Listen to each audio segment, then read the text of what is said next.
Om Namo Narayana. Welcome back to my reading of the Upanishads. So, at the end of the day, and that day will come, you'll be able to find all 108 Upanishads here on this channel, read by me. I know other channels probably have done things like this. And I know maybe they're better. They might have better visuals. They might have a better sound. But I keep it unfancy, quite deliberately, because I know I talk and discuss things, and that might be a distraction for some. Some people have said I should just let you digest the words, whatever.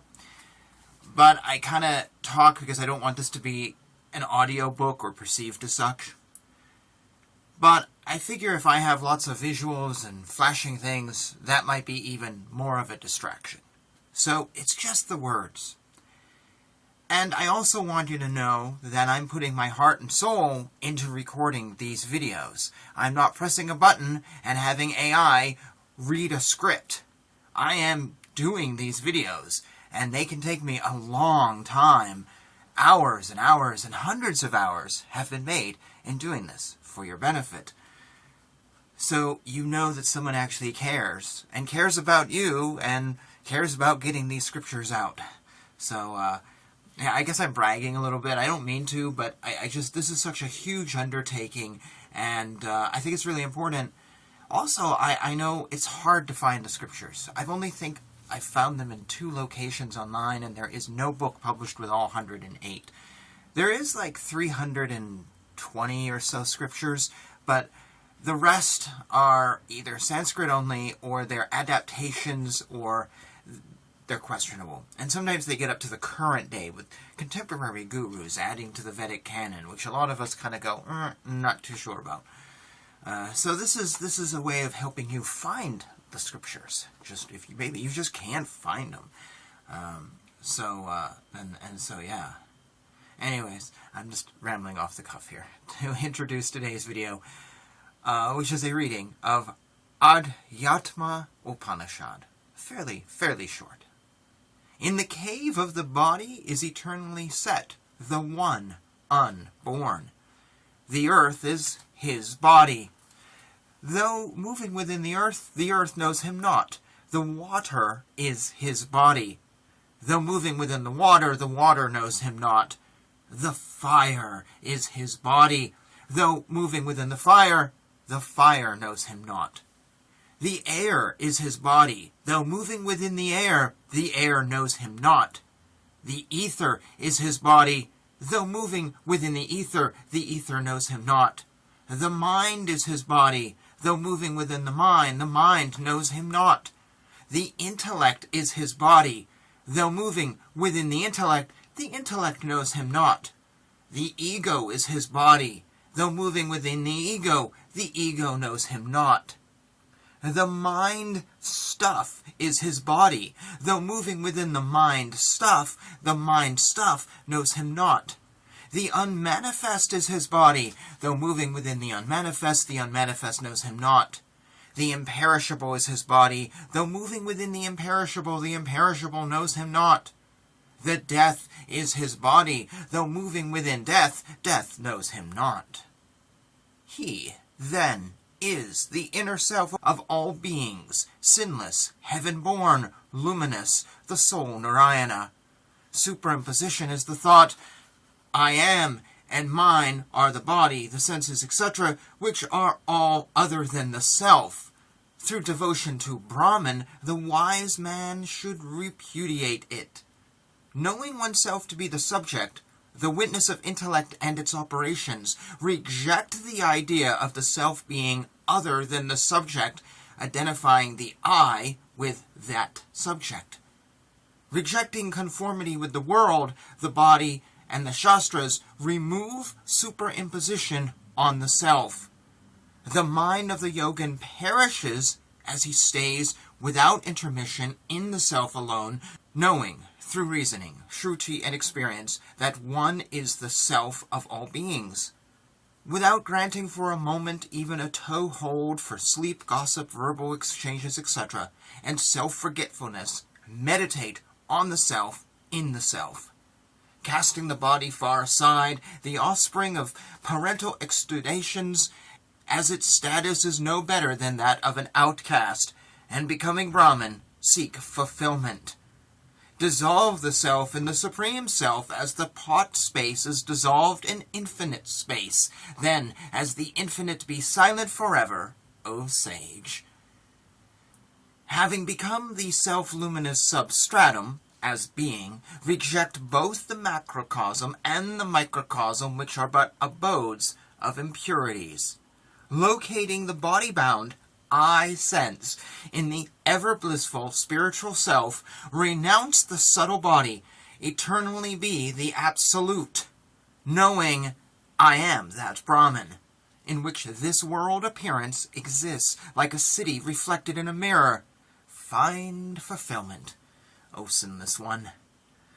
Liberated from the grip of egoism, like the moon after the eclipse, full, ever-blissful, self-luminous, one attains one's essence.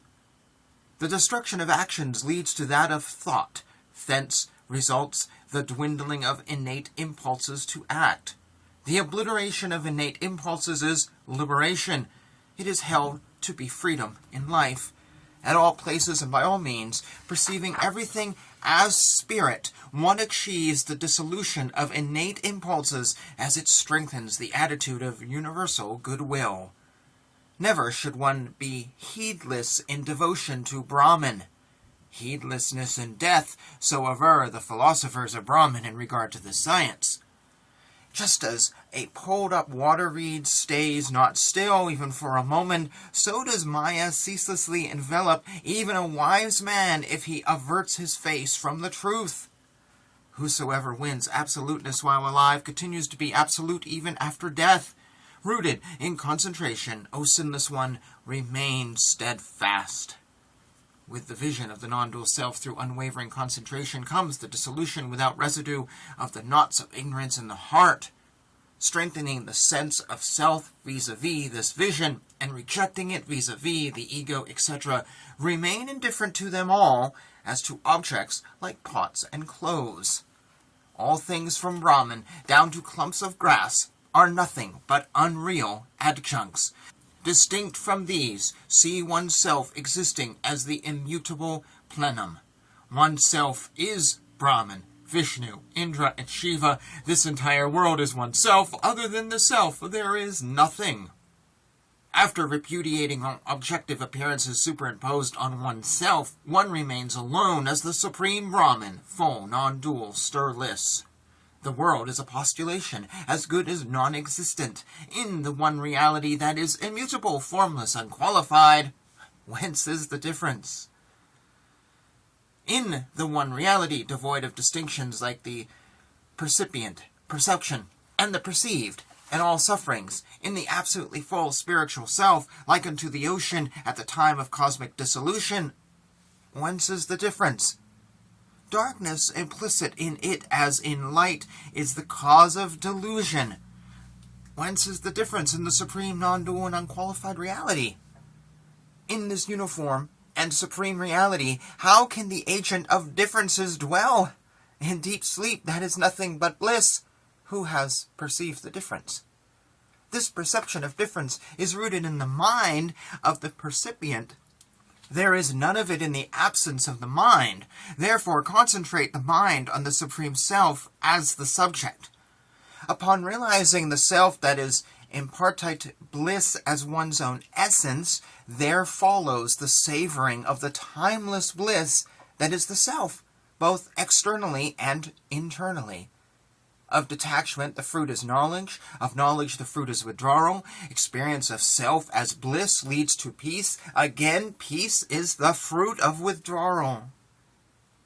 Without the consequent states, the precedent ones are fruitless. Indeed, cessation is supreme satisfaction. Matchless bliss is spontaneous. The expressed sense of the word tat has Maya for its adjunct. He is the world cause. He is characterized by omniscience, etc., is tinged by transcendence, and is essentially truth, and so forth. The express sense of the word tvam shines forth as the content of the idea and expression I. It is awareness blended with the mind. Only through the exclusion of Maya and Avidya, the adjuncts of God and Jiva in the Supreme Spirit, the impartite being, consciousness and bliss indicated. To listen, thus, is to pursue by means of sentences their import. On the other hand, thinking consists in perceiving its consistency with reason. Meditation is indeed the exclusive attention of the mind fixed on the import, rendered indubitable through listening and thinking. Concentration is said to be the mind which, outgrowing the dualism between the mediator and the meditation, gradually dwells exclusively on the subject of meditation and is like a flame in a windless spot. Mind's modifications in regard to the self are unrecognized in that state. They are only inferred as past after quitting the state of samadhi. Crores of karmas accumulated in this beginningless transmigratory life are dissolved by means of concentration. Then pure virtue begins to flourish. The best knowers of yoga call this concentration the cloud of virtues, since it rains the floodwaters of virtue in 1,000 streams. When the load of innate impulses is dissolved without residue by means of this cloud of virtues, and heaps of karmas, good and evil, are totally eradicated, the major text, which at first shone forth immediately, now unobstructed yields immediate awareness as clear as the palm of one's hand. The non-occurrence of the impulse to enjoy, etc., in regard to the objects of enjoyment, marks the acme of detachment. The highest pitch of awareness is marked by the non-occurrence of the egotistic state. The acme of withdrawal is marked by the non-occurrence of even the latent impulse to enjoy. He is the ascetic of steadfast wisdom who enjoys bliss forever. Whose self is merged in Brahman alone, who is immutable and quiescent. Wisdom is defined as the unwavering spiritual mode whose content is the unity of Brahman and Atman purged of all adjuncts. Whoever possesses wisdom without a break is liberated in life. Who has no conceit of I in regard to body and senses, nor the conceit of objects in regard to things other than them, who is free from these two conceits in regard to anything whatsoever, is liberated in life. Who in his wisdom perceives no difference between the subject and Brahman, who neither refers to the creator nor the creation, is liberated in life. Whose attitude is the same both when he is honored by the virtuous and when he is persecuted by the wicked, is liberated in life. He who has realized the truth of Brahman no longer transmigrates. If he does, this truth has not been realized by him, but he is an extrovert. As long as the experience of pleasure, etc., lasts, so long operative karmas from the past are held to persist. Causal actions precede the occurrence of effects. Never is this unprecedented by actions. Consequent on the experience, I am Brahman, karmas accumulated in the course of eons are dissolved, even as the actions and dreams are upon waking up. Just as nothing clings to space, so to the sage, who knows the self to be unattached and indifferent, future actions cling not in the least degree.